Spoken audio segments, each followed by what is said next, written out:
Hello प्यारे बच्चों, आज हम आपको अध्याय 4 संसाधन प्रबंधन के बारे में पढ़ाएंगे। ये क्लास 11th का चैप्टर नंबर 4 है एनसीईआरटी की बुक से। और इस चैप्टर का उद्देश्य बेटा आपको संसाधन की संकल्पना पर हम इसमें चर्चा करेंगे और बहुत सारे संसाधनों के बारे में आपको बताएंगे। वहीं पर ही हम आपको मानव और गैर मानव संसाधनों को अलग अलग उनके क्लासिफिकेशन के बारे में बताएंगे। संसाधनों की विशेषताओं का वर्णन करना, संसाधनों के प्रबंधन की आवश्यकता को स्पष्ट करना और प्रबंधन प्रक्रिया का विश्लेषण करना भी बताएंगे। तो बेटा पहले मैं आपको इसका इंट्रोडक्शन दे देती हूँ कि संसाधन प्रबंधन होता क्या है। संसाधन प्रबंधन का परिचय बेटा, प्रतिदिन हम विभिन्न क्रियाकलाप करते हैं, यानी कि क्रियाकलाप का मतलब होता है कि हम बहुत सारे कार्य करते हैं, ठीक है। और आप देखेंगे कि उन क्रियाकलाप को करने के लिए आपको कुछ साधनों की आवश्यकता होती है। तो बिना संसाधनों के हम वो काम नहीं कर सकते। फॉर एग्जांपल अगर हमें काम ही करना है, ठीक है, तो काम करने के लिए हमें अभी जैसे कोई चैप्टर मैंने दिया है काम करने के लिए आपको, तो आपको उसमें पेपर, पेन, पेंसिल इत्यादि आपको चाहिए होता है जिससे आप उस चैप्टर को लिखोगे।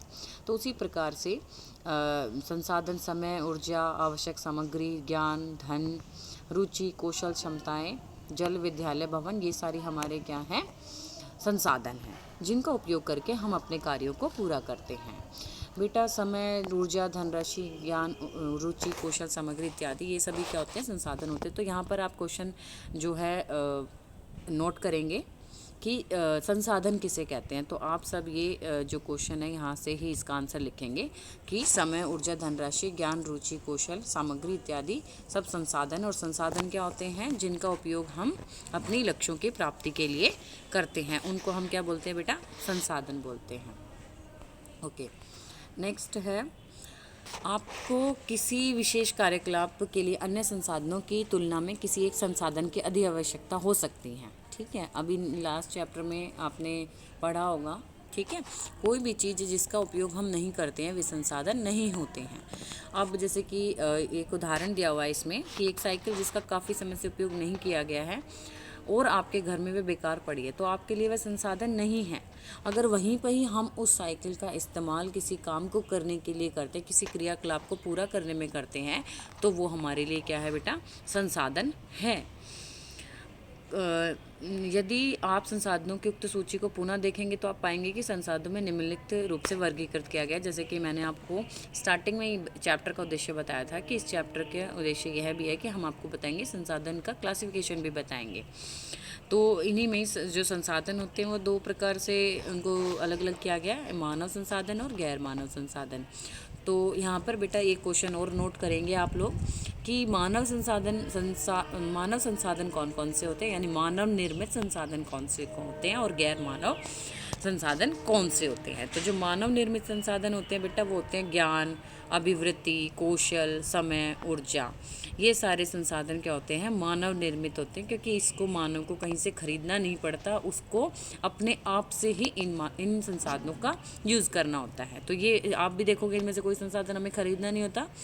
गैर मानव संसाधन बेटा जैसे कि धन, स्थान, अब कोई भी कार्य करने के लिए हमें धन की भी आवश्यकता होती है, स्थान की भी, सामग्री की भी और पुष्कर की।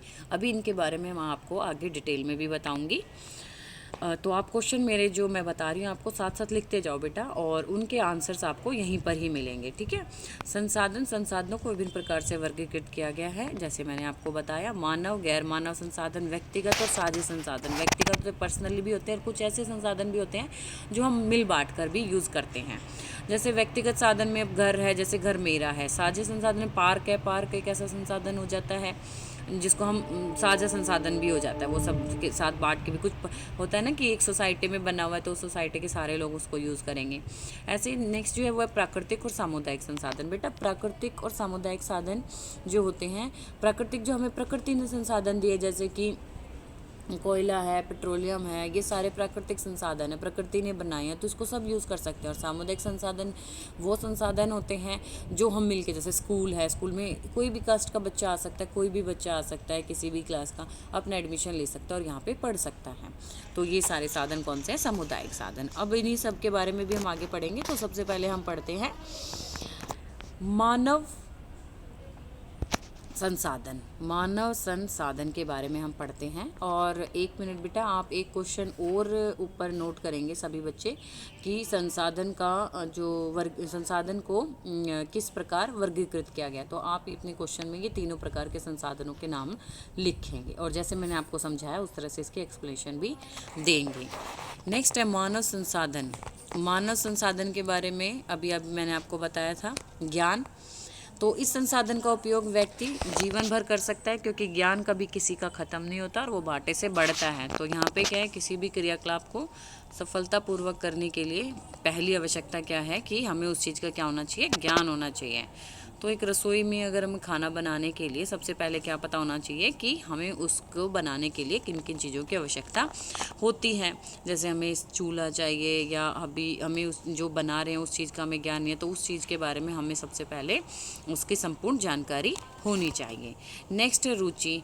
ये भी कहा जाता है कि जहाँ चाह वहाँ रहे, यानी कि अगर हमारी इच्छा होगी तो वो काम अपने आप ही बनने लगेगा। इसका मतलब यही है कि किसी भी कार्य को करने के लिए हमें कामगार को प्रेरित होना चाहिए और कार्य में उसकी रुचि होना चाहिए। तो यहाँ पे उदाहरण दिया हुआ है बेटा।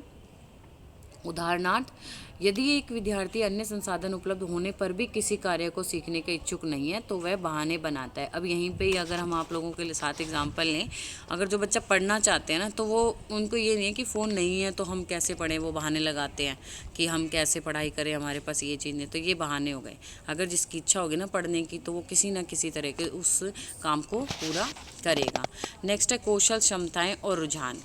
कौशल, क्षमताएं और रुझान, यानी कि जिस भी कार्य को हमें करना है उसके लिए हमें क्या होने चाहिए, कुशल होने चाहिए। लेकिन अगर हम कुशल नहीं होते तो वो कार्य हमारा अच्छा नहीं होता।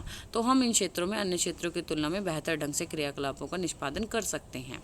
जैसे कि अलग अलग लोगों द्वारा बनाए गए अचार व चटनी का स्वाद क्या होता है, अलग अलग होता है, क्योंकि हर एक का कौशल या हर एक को उसको बनाने में अपने अलग अलग एफर्ट्स लगाता है। जैसे कि आप यूट्यूब पे भी देखते हो बहुत सारी वीडियो के खाना बनाने की रेसिपीज़ जो होती है सबकी अलग अलग होती है, तो उसका टेस्ट भी क्या होता है, अलग होता है, क्योंकि वो कुछ ना कुछ उसमें अपना डिफरेंट करते हैं अपने कौशल के हिसाब से। नेक्स्ट है बेटा समय। यह संसाधन सभी के लिए समान होता है। सभी के लिए दिन में 24 घंटे होते हैं, किसी के लिए ज़्यादा घंटे नहीं होते, सब बराबर बराबर इनको करते हैं। बट ये बहुत मूल्य है, क्योंकि एक बार जब समय चला जाता है तो उसके बाद वो समय वापस नहीं आता। तो इस समय को आपको कैसे यूज़ करना है वो आपके हाथ में ही है, क्योंकि समय जो एक बार समय जो आ गया, जो काम तुम्हें दे दिया गया, अगर वो हाथ से निकल गया तो वो वापस नहीं आ सकता। हमें अपने लक्ष्यों की प्राप्ति के लिए समय को 3 आयामों के बीच संतुलित करना चाहिए। ठीक है, समय, विश्राम और खाली समय, इनके बीच में। उसके बाद है भावात्मक रूप से दृढ़ रहने में और बौद्धिक रूप से सतर्क रहने में भी हमें क्या मिलती है, इसमें सहायता मिलती है। तो हमें अपने लक्ष्यों की प्राप्ति के लिए इस बहुमूल्य संसाधन को बहुत अच्छे से इस्तेमाल करना चाहिए। नेक्स्ट बेटा ऊर्जा। ऊर्जा क्या होती है बेटा, व्यक्तिगत वृद्धि और शारीरिक निष्पादन क्षमता को बनाए रखने के लिए हमें ऊर्जा अनिवार्य, यानी कि जो भी कार्य हमें अपने आप को, अपनी शरीर की वृद्धि करने के लिए, और शारीरिक निष्पादन मतलब अपने शरीर को, और व्यक्तिगत वृद्धि अपने दिमाग, मतलब कहीं भी कोई भी काम करने के लिए हमें क्या चाहिए, ऊर्जा ज़रूर चाहिए। ऊर्जा का स्तर प्रत्येक व्यक्ति के लिए अलग अलग होता है बेटा, क्योंकि यहाँ पे क्या होता है कि हमारे शारीरिक स्वास्थ्य, मानसिक स्थिति, व्यक्तिगत आयु, ये सभी इसमें महत्वपूर्ण भूमिका निभाती हैं। क्योंकि जितनी ऊर्जा की आवश्यकता मुझे है, हो सकता है वो तुम्हें नहीं, क्योंकि मैं कौन सी अवस्था हूँ बेटा, प्रौढ़ावस्था में हूँ और आप लोग किशोर अवस्था में। तो ऊर्जा की आवश्यकता अलग अलग हो सकती है और वो काम के हिसाब से भी अलग अलग होती है। एक लेबर क्लास होती है, उसकी ऊर्जा की आवश्यकता ज़्यादा होती है और हमारी ऊर्जा की आवश्यकता कम भी हो सकती है बेटा। नेक्स्ट है बेटा गैर मानव संसाधन। गैर मानव संसाधन है हमारा धन। हम सभी को इस संसाधन की आवश्यकता बहुत ज़्यादा होती है, आपको भी पता है।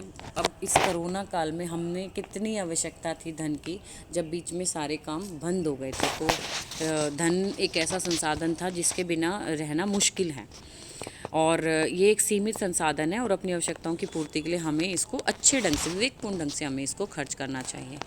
भौतिक संसाधन में जैसे फर्नीचर, कपड़े, स्टेशनरी, खाद्य इत्यादि कुछ भौतिक संसाधन है, और ये हमारे क्रियाकलाप करने के लिए हमें संसाधनों की आवश्यकता होती है ना बेटा।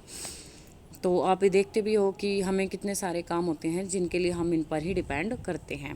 इसमें ही आता है, जैसे मैंने तुम्हें बताया था भाई कितने प्रकार के संसाधन होते हैं, तो व्यक्तिगत और साझे संसाधन। व्यक्तिगत संसाधन वे साधन होते हैं जो व्यक्ति के पास केवल निजी उपयोग के लिए होते हैं, ठीक है। जैसे वो अपना कौशल, ज्ञान, समय, स्कूल बैग, कपड़े इत्यादि, ये सारे क्या उसके निजी हैं, तो वो इसमें इस्तेमाल कर सकता है। दूसरे साझे संसाधन कौन से होते हैं, जैसे मैंने तुम्हें बताया भी था, ये सोसाइटी में एक सदस्यों के लिए उपलब्ध होते हैं।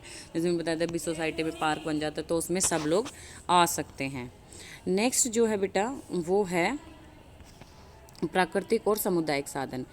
प्राकृतिक संसाधन वो संसाधन होते हैं, मैं तुम्हें ये भी पहले बता चुकी हूँ कि वो संसाधन जो हमें कहाँ से मिले, पर्यावरण से मिले, प्रकृति के मिले हैं, इन्वायरमेंट में हमारे लिए होते हैं। जैसे कि जल, पहाड़, वायु इत्यादि, ये सारे क्या हैं, प्राकृतिक संसाधन, और ये हम सभी के लिए ही उपलब्ध होते हैं। तो सब इनका इस्तेमाल कर सकते हैं, बट इनको कैसे हमें इस्तेमाल करना है, बहुत ही विवेकपूर्ण ढंग से, यानी कि बहुत अच्छे से। नेक्स्ट है सामुदायिक साधन।